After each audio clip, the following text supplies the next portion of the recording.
Wales is a nation in poverty, and I have a 20-year ambitious 3-step plan to turn it around. If you'd like to cut to the chase and find out more about what that 3-step plan is, skip to the next video. In this video, I'm going to give you an introduction to me and a little bit of a backstory as to Wales and its situation and why this is so important.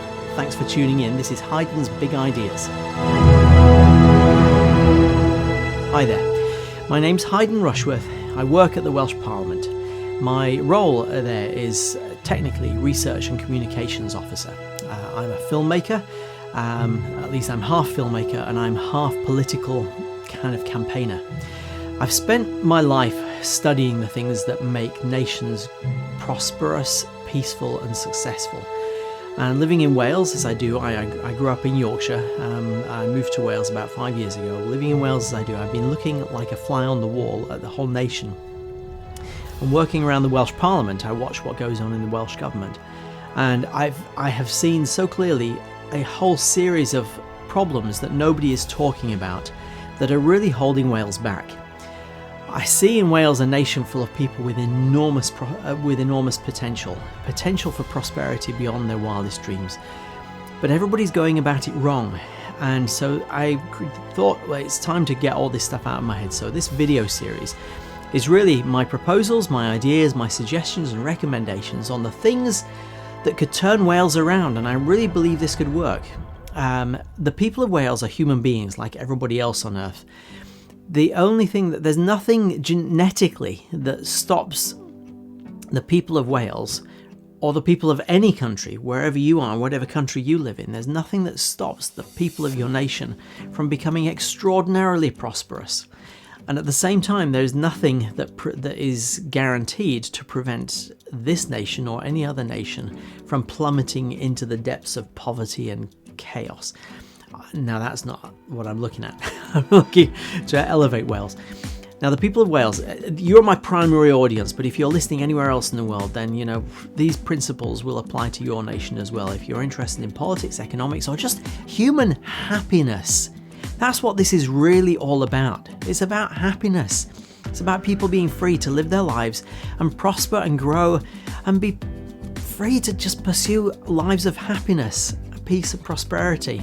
That's what we all want for our kids, right? Well, that's ultimately what all of this is about. Now, firstly, Wales is, just by way of an introduction, Wales is a nation in poverty, absolute poverty, but it's really well hidden because Wales sits as a nation in its own right, but within the United Kingdom of Great Britain and Northern Ireland. So it is a nation within a nation. And Wales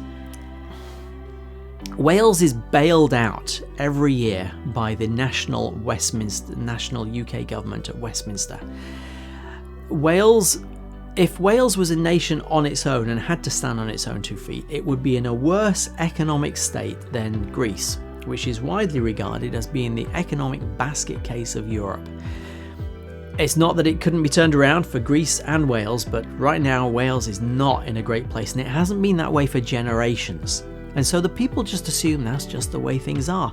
But it doesn't have to stay that way. Wales could be an extraordinarily prosperous nation. The problem is that Wales's poverty is well masked because the UK government bails out Wales every year. The people of Wales do pay tax, and that goes into the pot. But there are enormous public services in Wales and enormous welfare payments that also bail out Wales. The amount, without going into the details, the average is kind of between 13 to 15 billion pounds per year. To give you a sense of scale, let's see, several years ago they measured how much tax was coming in. And this was about 2015, 2016, and it was about 23 billion pounds worth of tax that was coming in, but there was 38 billion pounds worth of public spending that was going out. So it left a shortfall of around 14 billion. It was actually, that's a rough average. Criminally, the Welsh government never actually know what the shortfall is. It's called the deficit. They don't like to talk about it here. The same as a household income. If you it's the money that your money comes in every month and your bills go out. And if you're lucky, you've got some money left at the end of the month. You've got a surplus. If you're unfortunate, like so many people, there's a deficit, there's a gap, there's a shortfall, and you've got to figure out a way of selling stuff on eBay or borrowing money or begging to make up that difference. But that difference, that shortfall, is called a deficit. In Wales, the national deficit is £15 billion every year, between 13 to 15. But they don't even measure it. They've only measured it 3 times in the last 20 years, I think, and it wasn't even the government that measured it. It was Cardiff University that measured it. It is a criminal level of negligence on the part of the government that they pay no attention to the deficit. Seriously, they don't measure it. In Scotland, they do. They're serious about being an independent, self-reliant nation in Scotland, and they know that measuring the deficit is key to economic success. In Wales, they do this. They go, la, la, la, we're not listening, we're not looking, we can't, there's nothing wrong, no, blah, blah. In fact, what's worse than that, they don't even ignore it. They just blame somebody else. They've got a long list of villains that they blame, pantomime villains, of whose fault it is that Wales is in trouble. The problem is the people of Wales buy into these lies that the politicians tell them, and the politicians tell them this to win their votes. There's the catch. And people trust their politicians, and that's lovely, but the politicians are only there pointing at pantomime villains somewhere else. And as long as they keep pointing at these pantomime villains somewhere else, it's their fault, it's the other party, it's the other government, it's England, it's something else. There's always an excuse, there's always some other reason why Wales is in poverty. And the people of Wales just trust their politicians and go, okay, well, will you look after us? And the politicians say, of course we'll look after you. Just keep voting for us, otherwise the villains are going to get you and they will eat you alive. And the people of Wales go, we don't want that, we don't want that. We love our children, we love our families, please look after us.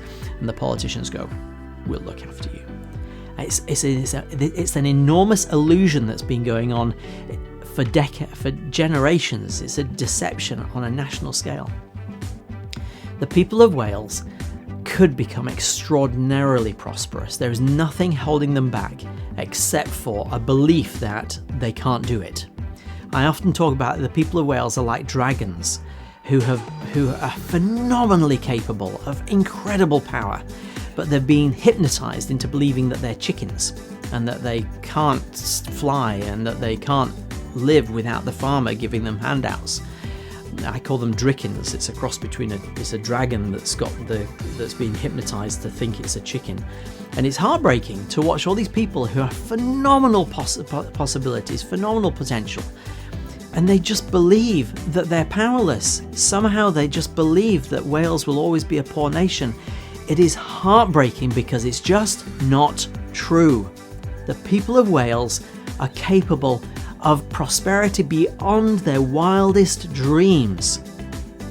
So this video series is about a few singularly important steps that if the people of Wales took, it could turn the nation around. It could turn Wales into an extraordinarily prosperous nation.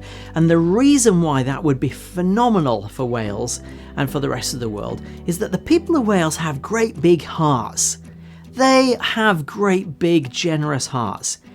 If you were to give people with those great big caring hearts enormous financial resources, imagine what they could do.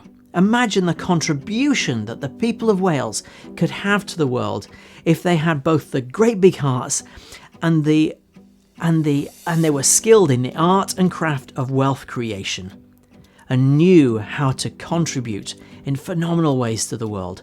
Wales could be a mighty nation. I see Wales as a nation full of dragons who've been hypnotized into believing the lie that they are powerless chickens. It is not true. The people are incredible. The potential is incredible. That is what I'm trying to figure out. That's what I'm fighting for. That's what I'm doing everything I'm doing for, to try and get the message out to say there is another way. Because the worst thing is that they've always been told, well, you've either got one way or the other way, and those are your only two options. You either do it this way, the Welsh way, or you do it the English way, villains, and those are your only two options. And there's always, so often there is a secret third option in the middle where you get the best of both worlds and you empower individual people That's what I'm interested in, empowering the people of Wales, every man, woman and child, the next generation, to stand on their own 2 feet so that individually people can stand tall with their heads held high and their shoulders back, with the self-confidence and the self-esteem that comes from being economically self-reliant. And when the people of Wales have that level of self-reliance, self-esteem and self-respect, the nation of Wales will have self-reliance, self-esteem and self-respect. That is what I'm campaigning for.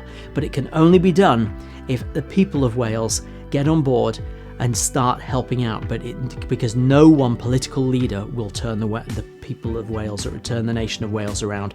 The secret lies in empowering every person in Wales. The secret is in the people of Wales, not the politicians in Wales. That's what they keep getting wrong, and people keep buying into this deception. So anyway, I'm doing this from a politically neutral perspective. There are currently no political parties that are championing these ideas, but if one does decide to embrace them, I will be most certainly promoting them. But right now I'm not promoting any political party, but there are some really important political points that are going to be central to all of this, because politicians are at the epicenter of all that is wrong, and they're also at the epicenter of what could potentially be right. Politicians could actually contribute to the solution. Right now they're not. There's a really important reason why that is, and we'll come on to that in the next video. Thanks for watching. Tune in. Thanks for listening, even if you listen this far. I wonder how long that was. 11 minutes. Oh man. I tried scripting this and it was 4 minutes long, and it was like this. In fact, it wasn't worse than that, because the teleprompter was off to one side, so it was like this. And my wife watched it and she was like, so she said, just talk, just go out and talk. Thanks for watching.